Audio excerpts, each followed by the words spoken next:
Hi, I'm Taylor and I'm from California but live in New York now. I am a filmmaker and I also work at Nickelodeon.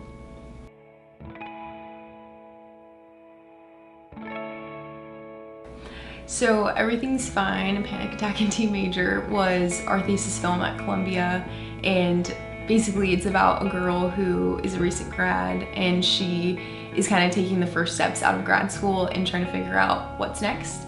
And then she kind of goes through different stages of anxiety through song. So it's a lot of fun. It's also a comedy, which when we describe it sometimes it sounds a little harsh, but it's actually really fun. The way that I got involved was I paired with a director that was in the Columbia program too, and I was the producer of the film. So we met at kind of a speed dating event. Everyone around the room kept circling and saying have you met Zach yet? Have you met Zach yet? And I was like, no, why? What's going on? So we finally sat down and he was like, so I'm thinking about doing this musical. And I was like, okay, sold, sign me up right now. So, and then he kind of told me a little bit about the story and how he wanted it to be a little more fun than the typical film at Columbia. And he wanted to also do a story more about just kind of not necessarily panic attack at the time, but just mental health in general, which I thought was really awesome. So almost immediately we paired up and then we just set off to do it.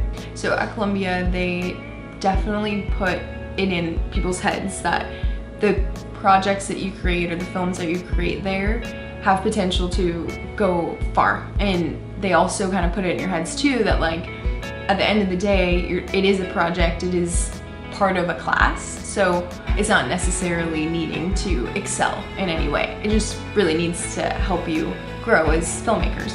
But with the thesis, there is an innate pressure to feel like you want it to be good, you want it to represent the things that you've learned at Columbia. But for us, honestly, we went into it just saying we want to have fun and we wanted to tell a fun story. We really wanted to differentiate from the films that are typically shown at Columbia, which are awesome and they're beautiful, but they're very dramatic and serious, and those stories are great too. But for us, we wanted to have fun, and that was the most important part, was just we have dancing and singing and cut out cardboards of Instagram and running around and being silly. And for us on the backside of the camera, we wanted to feel that way too. And afterwards, we didn't have any expectation really of how far it could go. That wasn't the goal. I mean, I think one of the best reactions that we get is people are like, oh my gosh, I saw myself in these characters. I think that's one of the biggest parts of everyone's life that we're dealing with on the inside, is the idea of what we're portraying on social media. For me, I try to compartmentalize it and think that doesn't define me, but it definitely does in certain ways with people that don't know me. If people were to look at it, they think they see oh, Columbia grad, oh, she works at Nickelodeon, has a great job, oh, she has a boyfriend who she posts with. Those all are true, but it's definitely not everything about me. And so I think that's one of the biggest things that Zoe deals with in the film. When all this stuff happened and we, get the call or the email that we're nominated for a college television award by the Television Academy, that was incredible and super exciting. We put on all this work with no expectation, and then when it all started happening, it was just the best feeling in the world, because it just felt most genuine, just because it's we didn't have the idea in our head that it would be honored that way. And so then when it was kind of made us feel, it gave us a moment to feel really proud of what we did and know that not only did we have a good time doing it, but other people really liked it, and it was respected in a way that we weren't sure it would ever be, just because it was silly from the start. So we had no idea that it was going to be the first award. So everything they had done before was all alphabetical order.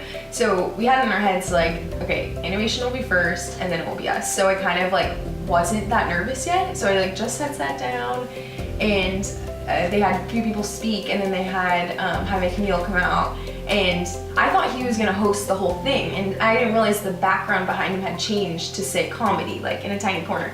And so I'm just sitting there, listening to what he's saying, but still oblivious to the fact that this is our award. And then he starts talking about comedy, and I'm like, wait a second. And then Ben, my boyfriend, squeezed my leg. He's like, it's yours. And I was like, oh no. And so it just felt like I didn't have any time to process it. I was just I feel like I held my breath the whole time, I forgot to breathe. And then he was and the word goes too. And then he opened it up and was just everything's fine. As soon as I heard that, I felt like I went into zombie mode. Like I didn't have any sort of reaction. I didn't like kiss Ben or like hug my mom. Like I literally just like got up and was just like, oh God, I'm wearing these heels and I'm pretty far back. Like I need to get to the stage. And then when I went up, I was just like literally the whole time, I just was in shock, I think, and everything. And then once you get up there, like all the lights and the people and stuff, it was really exciting. I was really grateful that like Zach spoke, and he spoke so well, and he thanked me at the end, which I thought was so sweet, because that was really like our MO the whole time, was just like we were a team, and the whole thing was a collaboration, and it felt really good that he would just take that moment at the end and was like, and finally I wanted to, thank my producer Taylor, and we don't get a lot of that, I think, as producers, the actual recognition that that we were like a partner in crime in that way, of feeling like it wasn't just the director's film. And he, I remember that even the last shot of the film, he looked at me and said, do you think we have it? And I was like, yeah. And it was really cool that he wanted to ask me for that final look at the whole thing and then officially call a wrap. So I felt like it kind of came full circle in that moment where he like took the second to like give me a hug and announce to the world that like, without her I couldn't have done it, which was really sweet.